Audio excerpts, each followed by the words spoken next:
Hi, I'm Jeff, and welcome to another one of my videos. In today's video, we are going to be taking a look at 25 books that I just received back from CGC as part of a 9/8 pre-screen submission. We're going to unbox the books, we're going to take a look at all the 9/8s that I got, we're going to celebrate the new 9/8s that are now going to be part of my collection. In addition, we're going to take a look at any books that might have been rejected. See if we can assess why CGC didn't give them the 9/8 grade that we were hoping for. Now, I gotta tell you, I'm a little bit concerned that there might be more rejects in this box than I am hoping for. It's just a weird gut feeling I have. This box feels maybe just a hair light to me. I don't know, it's just a weird feeling I have, but we're gonna find out for sure in just a minute. So that you know, the way that I define a successful 9/8 submission is that if you get 80% or more of the books that you submitted back as a 9.8. In this instance of 25 books, that would be 20 or more books getting a 9.8. If more than 5 books are rejected, they don't get the 9.8, I would call that an unsuccessful submission. And an opportunity at the very least to learn why they didn't get the 9.8 so that hopefully in the future we could become better submitters and get the grades that we are hoping to get. So that you know, if about 2 or 3 of them were rejected, we'll probably include them in this video. If more than that were rejected, I'll probably push that off into a separate video. Okay, so a little bit of a backstory on this submission. These 25 books are part of 75 books that I sent into CGC. 50 of them were for a 9/8 pre-screen, and 25 of them were part of a modern tier submission. This is the first of 3 shipments that I am getting back from CGC. I sent these books to CGC back in May of 2021. Back in March or April of 2021, CGC announced that they were changing their pricing. So many collectors like myself scrambled to send in our books to CGC before that pricing change took place. And that's what this submission is part of. I sent them in May. They weren't marked received until the first week of July. And they came back to me now today in the last week of June. So it took over a year from the time I sent them away for them to come back to me. Now, part of the reason that took a while is because these books were pressed at CCS. At the time, CCS still offered a service called a quick press. It was $8 instead of the $12 price that pressing was at CCS at the time. A quick press, as explained to me, meant that the book went through their pressing process once and only once, and then it was on its way. As opposed to if you got a normal press, that they would send it through once, and if they felt like it would benefit from going through again, they would send it through again. Well, CCS decided that, hey, our pressing process is really, really great. The vast majority of books only need to go through once, so we don't need to offer 2 different tiers of pressing. So they eliminated the quick press option. But these books were sent through that quick press option. And I did that to take advantage of that lower pricing for pressing. I also at the time felt that all books submitted to CGC should be pressed. In my opinion, if a book is worth grading, it's also worth pressing. And so I, at the time, said I was going to press everything. Since then, I've adjusted my opinion on that just a little bit. I feel that if you have a 9/8 pre-screen submission that is carefully selected, the books are carefully assessed by you, you could potentially get away with shipping them off to CGC without getting pressed and still do very well. But you have to make sure you assess those books very carefully. And then if they get rejected, you could press them and send them back and hope for the best. But once again, some exceptions for 9/8s not getting presses, but in general, all submissions, in my opinion, should get a press. And once again, these got pressed. And that's a big reason why it took so long for these books. Currently, turnarounds at CCS are still around 1 year. But the turnaround times for grading seems to have come down. In fact, I have a lot of shipments coming back from CGC in the next couple of weeks. I don't know if they're pushing books through more efficiently and more quickly, or if it's just the chaos of how things happen, that you wait a long time, then all of a sudden they just come back to you all at once, just because that's just the random way my submissions worked out. If you have books at CGC, let me know what your impression is. Do you feel like they're taking a long time, or do you feel like things are starting to turn around a little bit more quickly? Okay, so that is all the backstory, that's all the setup, that's all the information you need to have good context about what we are going to be looking at here. Let's go ahead and do this and crack open this box and see how we did. Now, once again, I am concerned, so I am also quite anxious to see how I did. Now, the box looks like it's in good shape. I don't anticipate any kind of damages, any kind of problems there. Those of you who have watched my videos before know that I have a careful eye to how things were shipped by CGC. And I feel like they've improved stuff pretty well. So one of the things we're going to do today is we're going to take a look at how well they packed the box. And one of the things that they're best at is packing a box of a 25 book submission. This is pretty dialed in. They have, so maybe the box isn't that light. They have this cardboard on top protecting it, and let's see the reveal here. If you see a lot of bubble wrap, that's not a good sign. Okay, so I definitely have rejects, because you see here, right here, we have raw books, and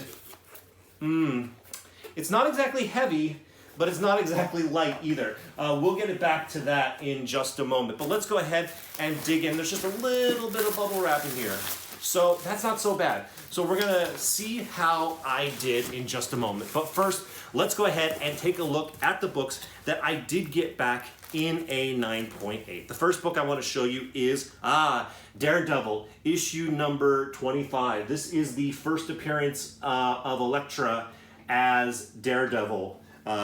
This is a fun book, and now I have it in a 9.8. The next book is Batman 89. This is the first cameo appearance of Punchline. This is a fun book to have as well, and I'm glad to have that in a 9.8. These are all basically moderns, as you would expect from a 9.8 pre-screen submission. Generally speaking, those are a lot of moderns. Here we have Something is Killing the Children, issue number 6. You're going to be seeing a fair amount of Something is Killing the Children books in here today, because I'm a big fan of Something is Killing the Children. I just hope none of my Something is Killing the Children books got rejected, because that means I'm going to have to go shopping if that is the case. We also have Something is Killing the Children, issue number 7 in here. Okay, that's really good. Glad to have that in a 9.8. I'm trying to basically get at least issues number 1 through 10 in a 9.8. We have the Department of Truth, issue number 1 in a 9.8. This was the copy that I actually bought and read and then sent in to CGC. Since then, I have bought more 9.8 copies of the Department of Truth. I think I may have 4 or 5 of them at this point.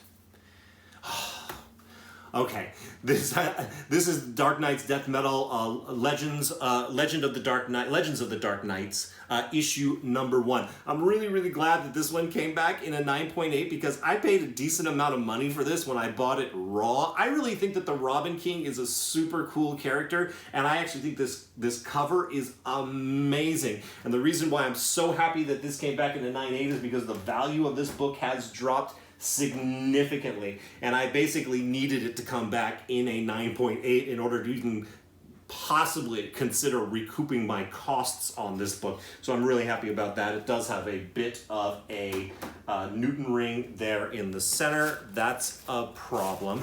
We'll get into that maybe in a little bit. Okay, so some of my Department of Truth books that I have here. This is the Department of Truth issue number 1. This is the 1 in 25 variant, I believe. I'm happy to have this in a 9.8. So I've only seen that one book with a Newton ring. Newton rings are annoying. If you watch some of my other videos, I made a video where I talked about flaws that you can get back from CGC, scratched cases, Newton rings, incorrect labels. This is all stuff that's really easy to correct. You can just send them basically right back to CGC and they will fix them. So that one with the Newton ring might go back, we'll see. But in general, these cases look really good, including this Department of Truth issue number 1. This is the 1 in 10 variant. These cases look really sharp. You know, I made a video recently where I had lots of issues with marks and scratches and flaws on the cases, and I was disappointed about that. And part of that disappointment comes from the fact that there are times when they can send you really, really great looking cases, and that's the way it should be all the time. And these look really, really great once again, including this copy of Department of Truth issue number 1. This is the B cover, the Jenny Friesen variant that I like a lot, and that I actually also have like 4 or 5 of. I'm a big fan of Department of Truth, and I really hope that it becomes like a successful television show, because I could use the opportunity to get some value out of the large Department of Truth collection that I have, including this one. This is I'm really glad to have this. This is the 4th print version of the Momoko cover. She is in a foil red dress. Her dress is made out of foil.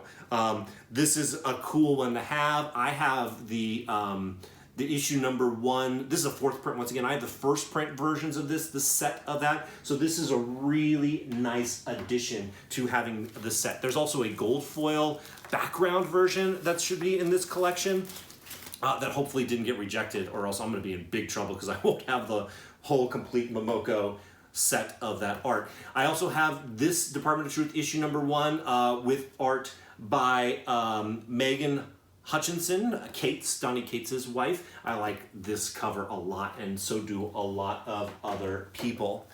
Then we have this Department of Truth issue number 1.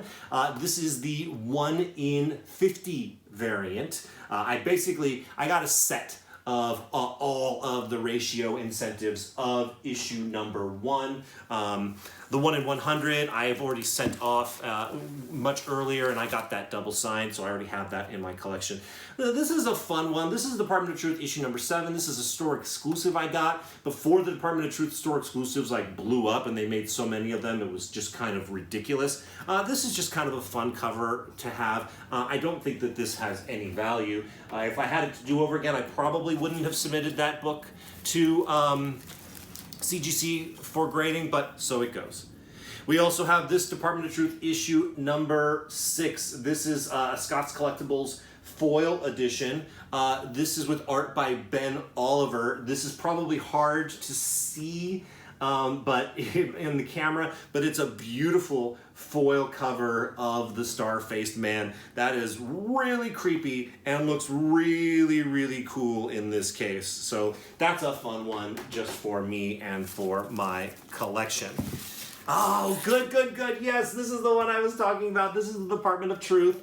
The Department of Truth issue number 1, a lot of Department of Truth issue number 1s. This is the 4th print with the gold foil background. So now I have this art from Peach Momoko. I have all 5 versions of the Department of Truth number 1 that feature this art. So that's a sigh of relief, because now I know I have the full set and my OCD can rest easy. Here we have the Department of, I've said enough Department of Truth. This is Something is Killing the Children, issue number 2. This is the Unlocked Retailer Edition, or the B cover as they call it. This is a nice one to have. I submitted 2 or 3 of those, so let's see how we did with that. Yes, okay, so here is another one of those. Something is Killing the Children, issue number 2, the Unlocked Retailer Edition. All of these look really, really good. I don't see Newton rings. I don't see scuff marks. I don't see scratches or damage. That's really, really good. And I've got Something is Killing the Children, issue number 3 right here. That's a good one to have as well. I'm a big Something is Killing the Children fan. I believe issue number 5 is in here. That's the one we really want to have come back in a 9.8 because that's one is too expensive to buy already in a 9.8. This is issue number 2 in a 9.8. Happy about that. I think the only ones that we're missing so far right now are 4 and 5. Let's hope that those are the last 2 in here. Oh, well, that's not a good sign. This is Something is Killing Children issue number 1. This is the Jenny Friesen variant. This is a great one to have in a 9.8 right here. Very nice, very beautiful, and valuable. Oh my gosh, what is this last book? This is the last one in here. Oh no, we're gonna see what my rejects are. Well, this is You're the Villain, Hell Arisen, issue number 3. This is the first full appearance of Punchline. This is a good book to have. It goes well with my Batman 89. Punchline is a character we'll see. People are kind of waning on it because she's not really being used very much. You know, we'll see what the future has for her. It's a nice book to have in the collection. Okay, so this is a pretty solid stack. I feel like I might have done okay, at least as far as my success rate is concerned. My anxiety, though, is like, what are the rejected books in here? If there's something, I don't know if it might be in the other half of my submission, those other Something is Killing the Children books, but I really hope that those aren't the ones that were rejected because that would be really, really sad because they're not cheap to buy. They're not cheap. Okay, so I have how many rejects here? 4 rejects. 4 rejects. So I was successful. My success rate was, I got 21 9/8 out of 25. That's 84% if my quick math is correct. So it was a successful 9/8 pre-screen submission all in all. But let's take a look at the 4 books that were rejected. Oh no, no, no. This is sad for me, the ones they rejected. Oh. Okay, wow, I gotta be careful with this because this book is too valuable. Damn. Okay, well, they rejected my copy of Something is Killing the Children, issue number 5. Boy, that's disappointing. I may have to resubmit this, but once again, we're gonna take a look at these and assess them and see if we can't see with our own eyes why these didn't get a 9.8. I'm actually going to do it. I am going to do it in a separate video. So if you're interested in that, that will be coming soon. We'll assess these. But these are the books that got rejected. Ah, that's disappointing. Also, Something is Killing the Children, issue number 4 was rejected. That's a shame. That's a shame. These are 2 books that I really, really wanted to get the 9.8. Ah, too bad. In addition, we have, oh, this is not a modern. This is Amazing Spider-Man, issue number 328. This is just a really fun book that I like a lot, that I bought when I was a kid, that I thought looked fantastic and was a total 9/8 candidate and was just awesome for its cover alone. I'm a bit surprised that it did not get the 9.8, as I am the rest of these, because I carefully selected these. And this is a bummer too. This is Fear Agent issue number 1. This is a beautiful book. Fear Agent is by Rick Remender. There was some option news on this that possibly it was going to be made into a television show. It's kind of a rare book in a 9/8, so I thought I'd send it in. And once again, I'm really surprised about all 4 of those books. But we will assess them and see if there isn't any kind of enlightening information that comes out of taking a look at them and the fact that they were rejected, and see if we can't figure out why they didn't get their 9.8. But once again, we'll do that in a separate video. For now, I'm just going to say, I guess this was a successful submission. It does meet my criteria of 21 out of 25 books. Getting the 9.8. There doesn't appear to be much in way of damage or scratches or scuffs, and just that one book appears to have a very small Newton ring, so we'll see. Maybe I'll send that back to CGC and have them correct that. All right, Let me know down in the comments what you think about these books, if any of your favorite books were among the books that I got back in a 9/8 or didn't get back in a 9/8. Let me know your thoughts about them down in the comments. If you like these unboxing videos, there's going to be a lot more of them coming your way on this channel, so hit the like button so you let me know that you like them. And in addition, make sure you hit subscribe and the notification bell. You know how YouTube works, so that you don't miss any of the videos that I'm going to be posting. Once again, between my books and my friend Octavio's books, I'm going to be having a ton of videos. I'm even overwhelmed by the amount of editing I'm going to have to do. So stay tuned, because there's a lot more content coming from me in the many weeks to come. All right, as always, thank you so much for watching this video. I'll see you in the next one.